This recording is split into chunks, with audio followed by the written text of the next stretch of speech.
कहानी है एक ईमानदार शख्स की। कैसे लोग उसके ईमानदारी पहचाने, चलिए देखते हैं।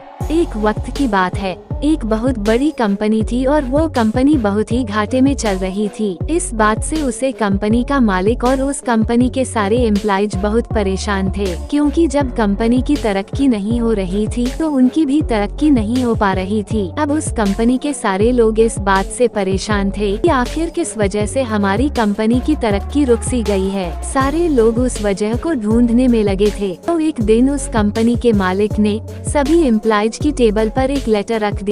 जब सारी एम्प्लॉइज ने उस लेटर को खोलकर देखा तो उस लेटर में लिखा हुआ था कि इतने दिनों से जो हमारे कंपनी की तरक्की नहीं हो पा रही थी, इसका वजह हमारी ही कंपनी का एक इंसान था जिसकी आज डेथ हो चुकी है और हम सब लोग उस इंसान के फ्यूनरल पर अभी जा रहे हैं। सारे लोग रेडी हो जाओ। जब सारी एम्प्लॉइज ने वह लेटर पढ़ा तो एम्प्लॉइज को खुशी तो बहुत हुई कि जिस इंसान की वजह से हमारी कंपनी की तरक्की नहीं हो पा रही थी, अब वह इंसान इस दुनिया में नहीं रहा और अब हमारी कंपनी फिर से तरक्की करने लगेगी। लेकिन वह सारे लोग थोड़ा दुखी भी हुए कि जो भी था तो हमारी कंपनी का इंसान और आज उसकी डेथ हो चुकी है। तो उस कंपनी के मालिक ने सारी एम्प्लॉइज को एक जगह जमा किया और वह सब मिलकर उस इंसान के फ्यूनरल पर गए। और वहाँ पर एक बड़ा सा हॉल था और उस हॉल के बीच में एक कॉफिन रखा हुआ था। अब उस कंपनी के सारे एम्प्लॉइज एक एक करके उस कॉफिन के पास जा रहे थे और उस इंसान को देख रहे थे। सारे एम्प्लॉइज ये देखने के लिए एक्साइटेड थे कि आखिर वह इंसान कौन था। तो जब एक एक करके सारी एम्प्लॉइज उस कॉफिन के अंदर देख रहे थे तो सारे हैरान हो जा रहे थे। उस कॉफिन में कोई इंसान नहीं था,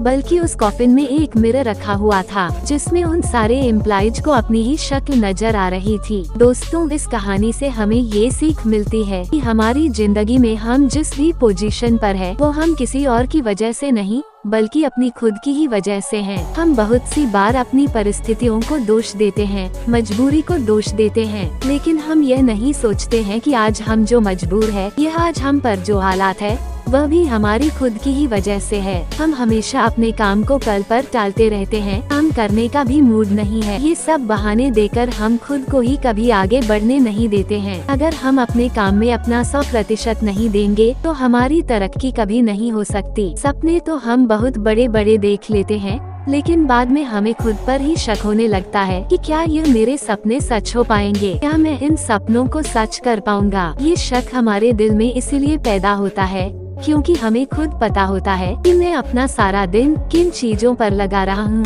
हमें रोज रात में गिल्ट महसूस होता है कि मैं आज का दिन भी बर्बाद कर दिया, वेस्ट कर दिया और काम के नाम पर कुछ नहीं किया। अगर आप भी चाहते हो कि आपको गिल्ट महसूस ना हो तो आपको उन बहानों को साइड में रखकर अपने काम पर फोकस करना पड़ेगा। वो कहते हैं ना कि मेहनत इतनी खामोशी से करो कि कामयाबी शोर मचा दे। और अगर शॉर्ट स्टोरी इन हिंदी अच्छी लगी हो तो अपने दोस्तों के साथ जरूर शेयर करें।